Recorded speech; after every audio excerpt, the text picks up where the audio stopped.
celebrating 55 years. The time by Sagicor is 7 o'clock.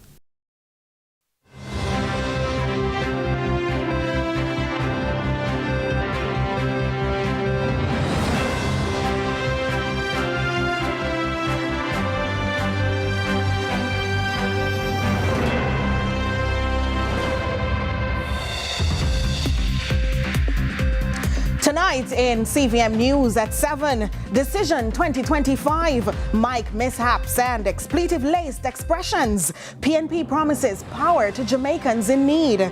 PM urges Jamaicans to choose the JLP, bashes gutter politics. In Small Biz Big Dreams, Cabra Ranch from goat to growth. And in sports, West Indies succumb with lowest ever total in Test.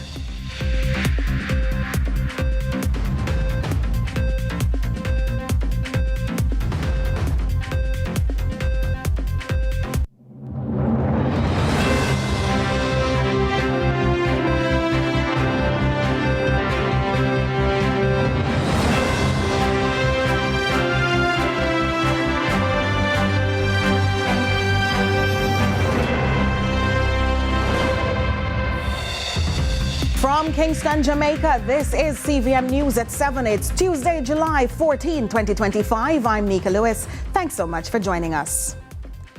As the 2025 general election campaign intensifies, both major political parties have found themselves navigating unguarded moments at the microphone. The Jamaica Labour Party JLP and the People's National Party PNP have each been forced to confront controversial on-stage remarks by key figures.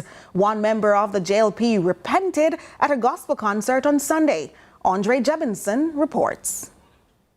The last time Everald Warmington, the Member of Parliament for St. Catherine Southwestern, addressed a public gathering like this, he was forced to issue a public apology after an outburst laced with expletives. On Sunday at the Jamaica Labour Party's Area Council 2 meeting in Old Harbour, St. Catherine, the senior MP appeared ready to deliver another fiery address, with JLP leader and Prime Minister Dr. Andrew Holness seated directly behind him. Warmington, addressing his supporters, attempted to explain his previous gaffe by blaming it on Spirit. A few weeks ago, they said wine's a maca and Spirit is raging. I make sure tonight I never take nothing but timberful of my favorite drink. As Warmington escalated, Prime Minister Holness was seen pausing mid-interaction, seemingly to hear what would come next from the MP's mouth. Before long, his rhetoric included another adjective some have viewed as problematic. I might use an adjective,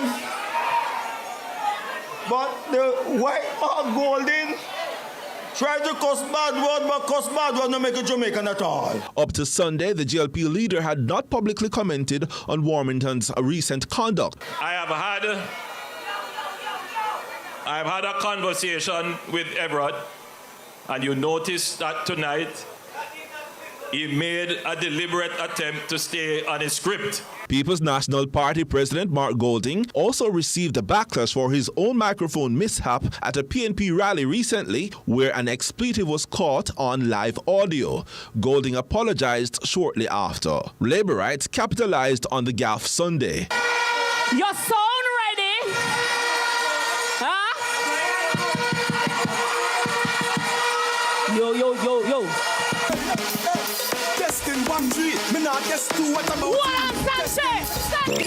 Holness did take aim at the opposition leader, though he stopped short of referencing the controversy directly. As leader of the country, I don't have that luxury to play the popularity game. I still have to serve all publics, all people of Jamaica.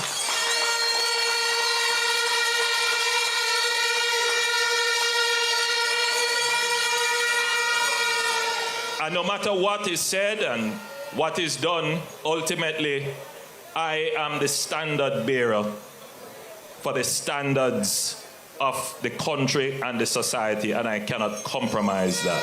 Andre Jebinson, CVM News.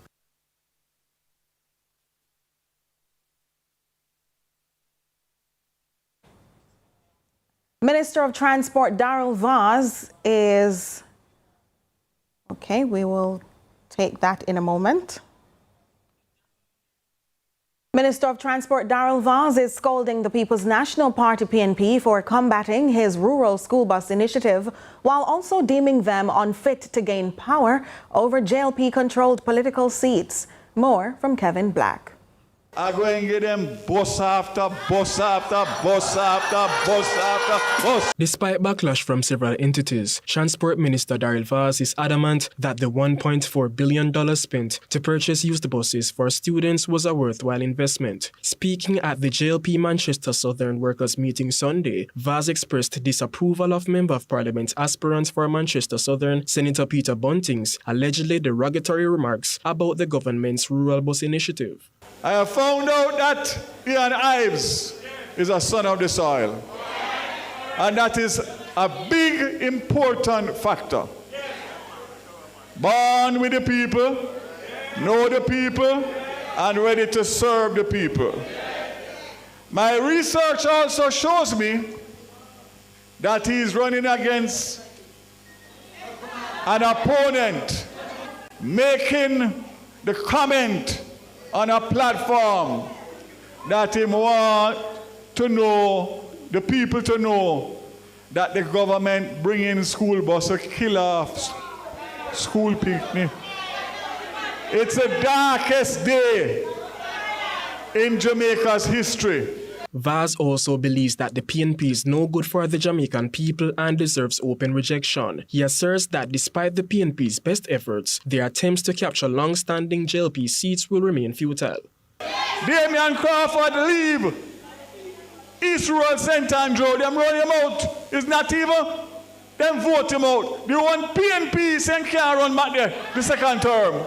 Him leave there and go to one of the safest PNP seats in Jamaica. That those rural MPs who could be so cold, so dark-hearted, so evil, to know the struggles of their constituents and for political power at all costs, reject something that is beneficial and probably the most beneficial thing to happen to rural Jamaica. Vaz emphasizes that they will be handing over 93 new JUTC buses, which will allow for an expansion of travel routes. This, as he adds, the PNP is trying to combat their efforts. So you look out, you listen out, because those buses are coming sooner than later. We already have 122 routes mapped out for the first 100 buses.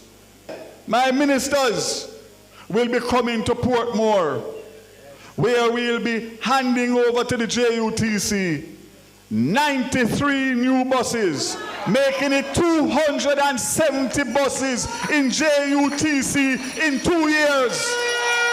And we're going to have a bus running from Spanish Town to Mandeville every morning and every evening come August 2025. The Energy Minister also reminds that the Jamaica Public Services License will not be renewed under the current government under the existing terms. The JPS license that cannot renew under the current circumstances, and this government is prepared to do whatever we have to do to negotiate a new license that benefits the people of Jamaica and not the licensee. Kevin Black reporting for CVM News. Still on politics, Mayor of Mandeville, Donovan Mitchell, has announced plans to step into the race for the upcoming general election. The longtime local government representative made the declaration during the monthly sitting of the Manchester Municipal Corporation. Angela Melville has the details. Donovan Mitchell, Mayor of Mandeville, says he is ready to move from local government to central government as he aspires to become Member of Parliament.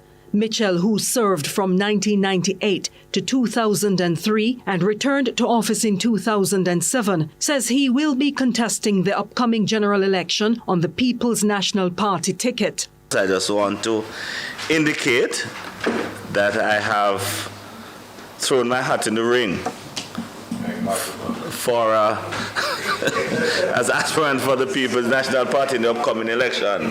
Therefore, if the elections are called before the second Thursday of September, this would ultimately be my final meeting of council because I know I'm going to win.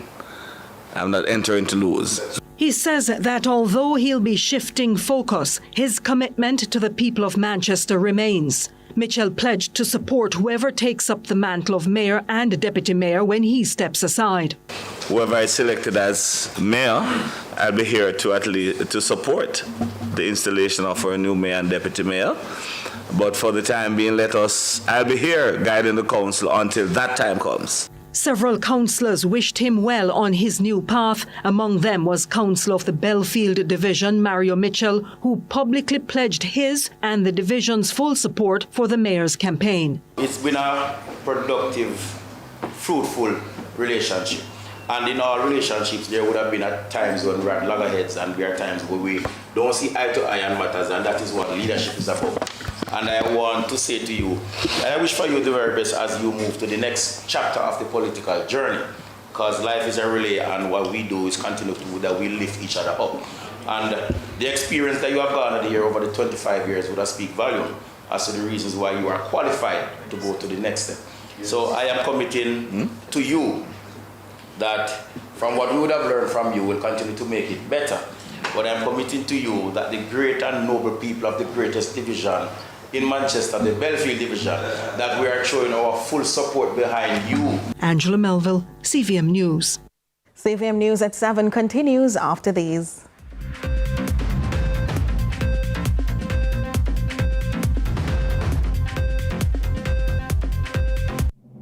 Jamaica, let's spread the word around to let the world know that we are proud to be one republic. We on the road to republic. Well then, let's propel we nation, moving forward in a new direction. True independence, that's the projection. No more dependency, it's the best plan. Yes, we know what's best for us, cause we want we country prosperous. So make we just pull together as the general public while on the road to republic. Jamaica, let's spread the word around to let the world know that we are proud to be one republic. We on the road to republic. A message from the Ministry of Legal and Constitutional Affairs. We on the road to republic.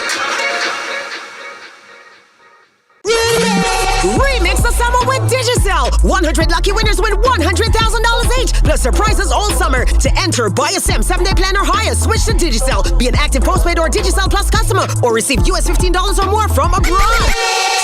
Gift a friend a plan. They could win $25,000. Remix the summer with Digicel. Authorized under Section 58 of the Betting, Gaming and Lotteries Act. Promo ends September 15, 2025. Conditions apply. Visit DigicelJamaica.com for more info. Digicel, better connected this summer.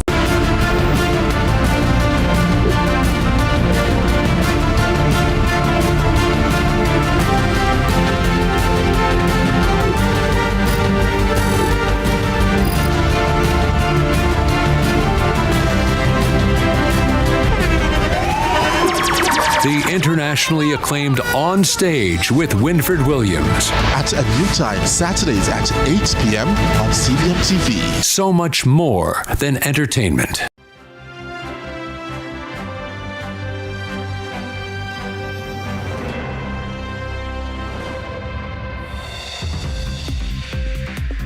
Thanks so much for staying with us. The People's National Party is pledging major investments if elected, including billions to support women in agriculture, thousands of land titles, and more help for children with special needs. With the details, here's Carla Ramdeen. Miranda Wellington, Member of Parliament for Southwestern St. Elizabeth, says the PNP plans to support women in agriculture by training them to become entrepreneurs and educating them about new technological advancement to improve the sector. Wellington says the party will also contribute $9 billion to boost the agriculture sector. Women in agriculture, especially in rural areas, will give them access not only to lands, but to create them small businesses back from the background. The party also has plans to revive the Land Administration and Management Program LAMP matters, which helps individuals obtain land titles. Meanwhile, Nikisha Burchell, MP caretaker for Southwestern St. James, says the party pledges to issue 40,000 land titles every year. Burchell says the titles were ready before the JLP came into power, but she accuses the government of failing to act. You see, if you're squatting, as they say, on government lands, it takes 60 years. 60 years for you to be able to own that land and get a piece of title in your hand. The PNP said, no, no, no, no more of that. We're reducing it to 25 years. We're going to empower you. We're going to use GPS. We're going to use drones to map your land so that you can have access to the land you've been living on, your grandmother lived on, as long as it is the government land and you can show access. We're going to give power to the people. A lot of land title were ready when we left office nearly 10 years ago, and then tear up the paper. Them no want you if you have land. They say you're too powerful. Them have to keep you back. However, People's National Party President Mark Golden shifted gear, committing to address the needs of children with special needs while promising to give them full assistance. Golden says he will also allocate more resources to schools and caregivers if the PNP wins the next general election. He was speaking at the PNP's Women's Conference held at Manny's High School in Savlamar, Westmoreland. We know that Jamaica is a society which is very harsh in its treatment of certain groups in the society. And you know, we need to be a more caring country. We need to be a country that looks after those who are vulnerable and those who need the help of the state. And a very important part of the mission of the next PNP government is to try and address those things. So, for example, in the education system, we know that the resources that are available for identifying children with special needs, for meeting their requirements so that they can get an education, help their caregivers through that process. This is something which is definitely inadequate in the current arrangements. And the next PNP government is committed to allocating more resources to support screening early, detection early of children who may have special needs, so we can address those needs as best we can and give them the best chance in that. Carla Ramdeen, CVM News. Tensions flared in central Westmoreland Monday morning as angry residents blocked a major roadway to demand long overdue repairs. The protest, which took place along the Amity to George's Plain Main Road, brought traffic to a grinding halt for hours. Our reporter Akeem Oret has more in this story. We want road, oh. We want road, oh.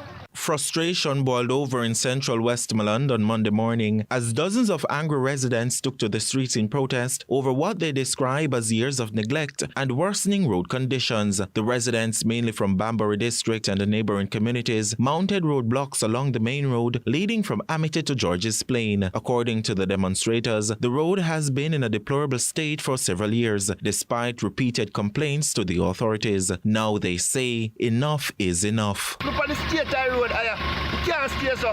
Right now, my bus, they tap me a road, I get ticket. Andrew Wellness, I send down some charge. The people with their motor vehicle on the road, brother. And look on the state road. We need the road, brother. People's National Party caretaker for the area, Dwayne Vaz, was among those who joined the protest and voiced support for the cause. So the residents have all right to come out here this morning because of their frustration. They're tired of it. All of us are tired of it. The roadblock caused a major traffic pileup stretching for miles, where motorists were left stranded for hours. With no firm commitment yet from the related authorities, the residents are demanding a better roadway. Akeem Oret, CVM News. The Hanover police have reportedly launched a manhunt for robbers who have stolen a licensed firearm in the Orchard Gardens community. CVM News understands that at about 11:15 a.m., the robbers forcefully entered a home through a window and ransacked the interior.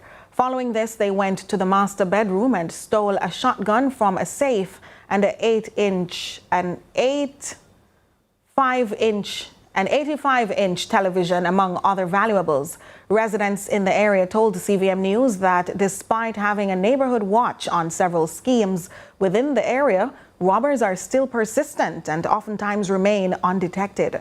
The police are urging individuals who can provide assistance in the matter to reach out to the authorities.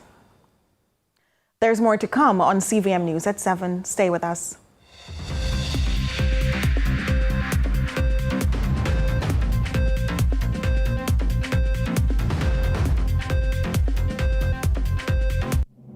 Presents their 2025 appliance event.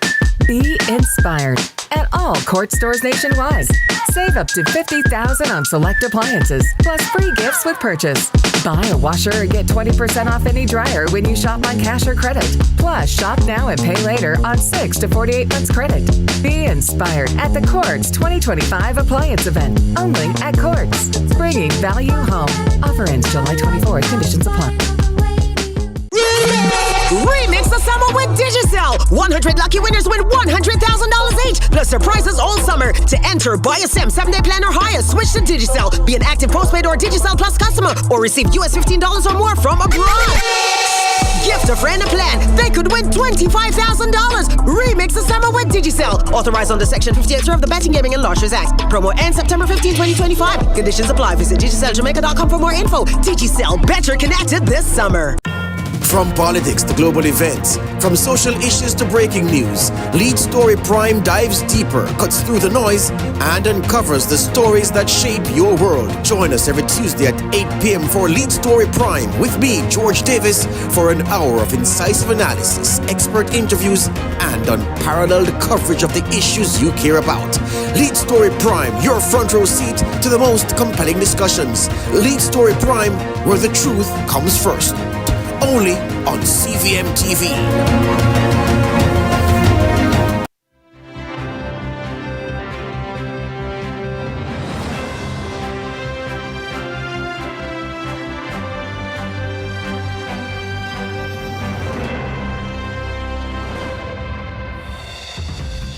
Welcome back. We are now heading over to Raymond with Small Biz Big Dreams.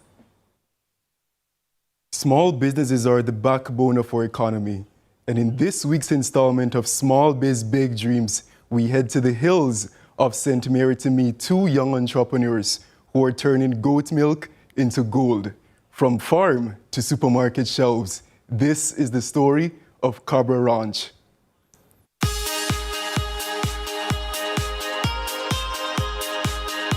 Nestled in the countryside of St. Mary, Cabra Ranch is changing the way Jamaicans think about goat milk. Founded by a dynamic duo with love for agriculture, this small operation is taking big steps from farm to fridge. People who grew up in the country will tell you, oh yeah, we used to drink goat milk, but as soon as them pick up themselves and go town, nobody wants to drink goat milk anymore because it's not the thing. But, you know, anything that's healthy for you, eventually people start gravitate to it. They just gotta try it.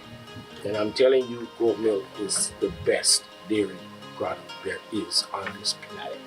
Their operation follows a clear process, from milking the goats to pasteurizing the milk, then bottling and delivering to supermarkets across the island. It's a hands-on business that demands both discipline and vision. So the first thing is it goes to the processing room. Yeah. In the field, it's filtered to make sure there's no, you know, there's hair, all kinds of little things from the goat may get into it.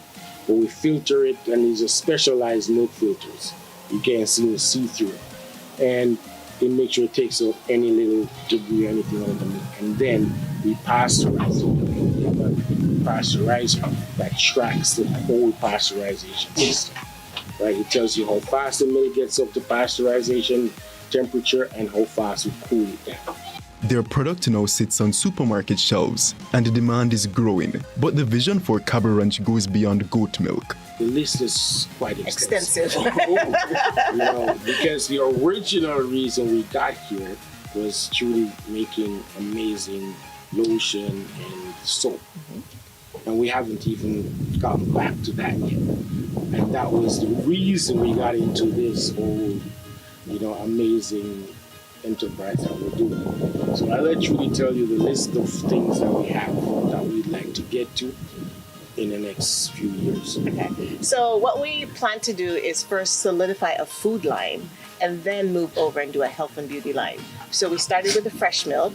Other products that we have tested on and off in the last couple of years, and so several of you probably are familiar with it. We have a sweetened condensed milk, we have a goat milk rum cream, we have a caramel, a Cabra caramel that we do right now. But on top of that, we want to add cheese. Everybody's always asking for goat cheese, so we can't not do cheese. So we're definitely going to have cheese. We want to have butters, yogurt, ice cream / gelato, all things milk, basically.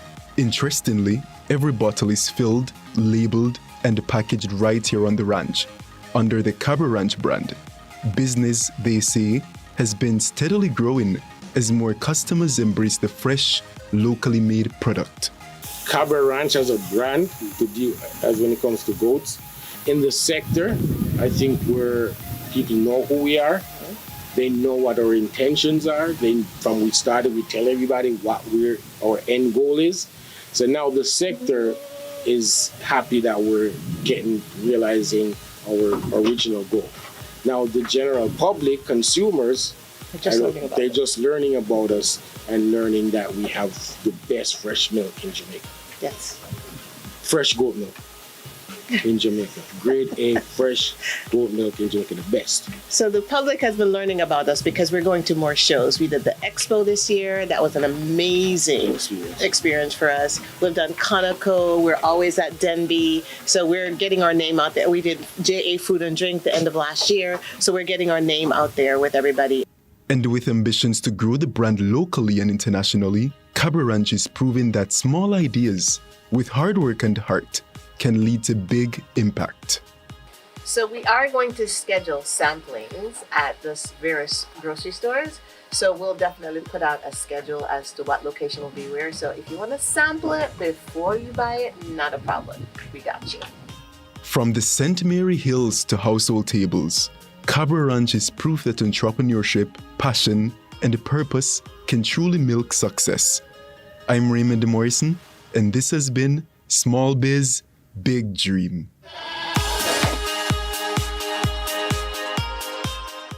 Raymond, now tell me, was it first time trying goat milk? Yes, it was my first time trying it, and I must say that it has a little smoother taste than cow's milk.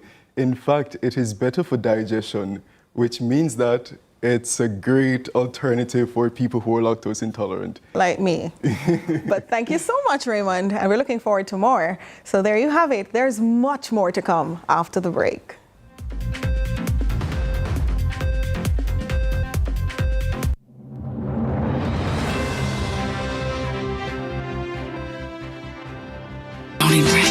The iconic Tony Braxton is coming to Reggae Sumfest 2025 as the headline act for Festival Night 2, Saturday, July 19. With over 70 million records sold worldwide, 7 Grammy Awards, and timeless hits like On Break My Heart, Breathe Again, 7 Whole Days. Tony Braxton brings that smooth, sexy, and inimitable vibe to the Sumfest stage. Real R&B royalty meets Jamaica's biggest night in music. Don't miss Tony Braxton live at Reggae Sumfest 2025. Grab your tickets now at reggaesumfest.com. Sponsors Jamaica Tourist Board, MasterCard, Secrets Hardware and Lumber, Urban Development Corporation, Red Stripe, Down Sound Records. Ganga and Saga have gone to get Krishna. Yes. Nina and John is in critical condition. We cannot wait any longer. They should come immediately. Why won't you do the test? Tell me, Kashish, why won't you do it? Because I'm not pregnant, Ganga. I cannot allow a liar like you to live in my house. Get out of here right now. The Chaturvedis will never be able to guess who is behind all of this. And hats off to you, Yash. Yash? Get in the car, then our driver is going to take you straight to your daughter. Ganga. Brought to you by Hyundai or Hyundai. Hey everybody, I'm Yendi, and this is Odyssey with Yendi. In this space, we connect with some of your favorite people as they share their journeys. Here we have some unfiltered conversations as we deep dive into their inspirations, motivations, and experiences to inspire our own life journey.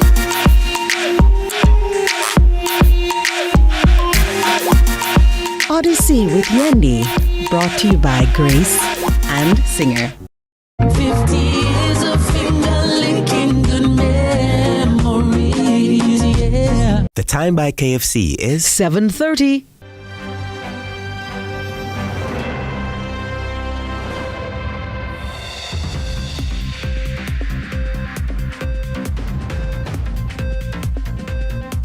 Thanks so much for staying with us. I'm joined by Jordan Fort with a preview of what's to come in sports. Well, look away now if you are a West Indies fan, because the regional team succumbed, folded really. Really a meek batting display. Lowest ever total in Test cricket for the West Indies. And that's just a quarter of the story. I'll have the full story in Sports Sneaker. I mean, I tell you, the records kept tumbling, but not in a good way for the West Indies. Oh my. Well, I hope you're looking forward, because right now we want to look at what's happening in regional and international news. We begin with news in the region. The idea of free movement among some CARICOM countries has sparked debate since its announcement at the end of the CARICOM Heads of Government meeting. Barbados Minister of Foreign Affairs and Foreign Trade Kerry Simmons sought to allay those fears. More from CBC News Barbados. I want to say that Interpol, U.S. Customs Border Protection Agency, are the entities with whom we work, so that in many cases we are aware of people who have criminal convictions. We are aware of who has been suspected of certain types of activity, even as that person is about to board an aircraft. I don't, again, wish to dwell too much on matters of national security. But I want for the public to take into the confidence of, or I want the public to take us into their confidence that matters of security are top of mind as we go forward in this. And that the movement of people by legal means should not be seen as a threat or an impediment to the progress that we must make. There have been people who have moved in and out of Caribbean countries under cover of darkness and try to get into the country without crossing borders officially. We know that that has happened, and we know that we have, therefore, to strengthen our coast guards. We know we have to have a regional security service that does the type of surveillance and lends us the type of cooperation, and it is a national security matter, so I will not go into detail about what the RSS does. Antigua News now takes us on an inside look at the Liat 20 inaugural flight to Montego Bay, Jamaica. The airline's inaugural passenger flight L1360 made a grand entrance at the Sangster International Airport in Montego Bay, Jamaica, greeted by a spectacular water cannon salute. This momentous landing doesn't just mark another flight, it celebrates the launch of the airline's 13th Caribbean route. For Liat 20, the smooth touchdown at the Sangster International Airport symbolizes its ambitious vision for regional expansion. Located in the heart of Jamaica's tourism hub, this airport serves as a key entry point. It's the second of the island's 3 international airports served by Liat 20. The mayor of Montego Bay, Richard Vernon, highlighted how this new service fills a vital gap in domestic travel, forging much-needed connections between the vibrant capital of Kingston and the lively shores of Montego Bay. Moreover, it opens doors for Montego Bay to connect with the broader Caribbean, enhancing accessibility for travelers looking to explore the region's wonders. And in international news, the EU still hopes to strike a deal with the United States, despite President Donald Trump's ramped-up threat of 30% tariffs. The details from France 24. The European Union is choosing negotiation over retaliation, at least for now. In Brussels, the EU Commission President said hard-hitting retaliatory tariffs on US goods won't come into force next week as planned, and instead only activated if a deal can't be reached. We have always been very clear that we prefer a negotiated solution. This remains the case, and we will use the time that we have now till the 1st of August. Since the very beginning, we have worked and now are ready to respond with countermeasures. We've prepared for this, and we can respond with countermeasures if necessary. Brussels was blindsided by Trump's Saturday announcement of a 30% blanket tariff on imports from the EU, starting August 1st. Which he blamed on the trade imbalance in goods with Europe. The French president has called for a show of force against Trump, including considering deploying its anti-coercion instrument, or trade bazooka if required. With European unity, it's more than ever up to the Commission to assert the Union's determination to resolutely defend European interests. And that's it for regional and international news.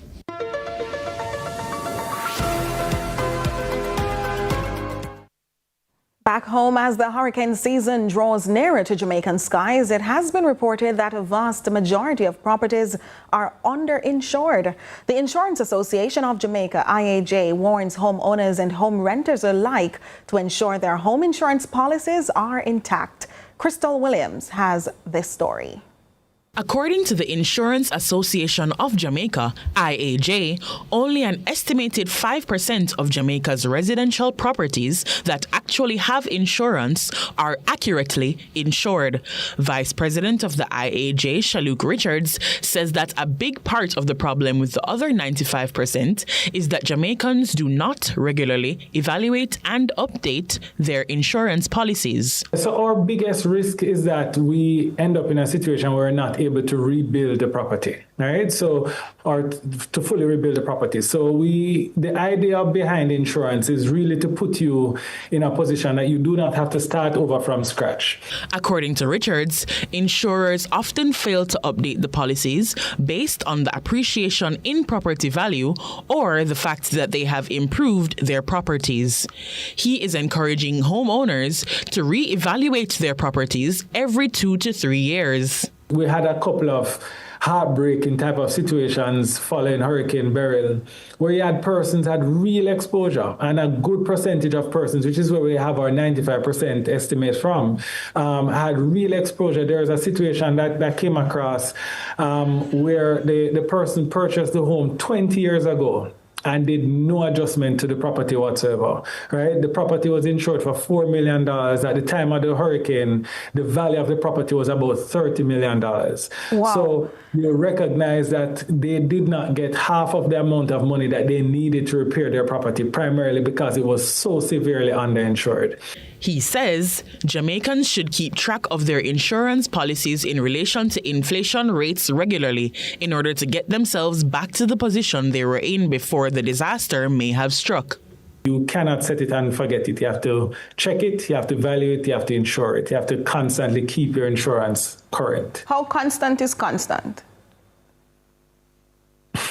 So we recommend that that you do evaluation or review of your insurance every 2 to 3 years, and this is really ensuring that you keep track with the inflation rate. So keep track with the inflation rates and the movement of, especially construction inflation, because as this moves, then your property will also appreciate, and you don't want to end up in a situation where you have a loop. And so really and truly, 2 to 3 years is what we recommend. Richard says insurance is not just for homeowners, but for renters as well. We do recommend that equally you have your valuations done for your strata as well, because they also fall within the ambit of residential insurance, and therefore they are also subject to these terms as well. So we do recommend that those buildings are equally assessed, and that you keep those insurance current as well.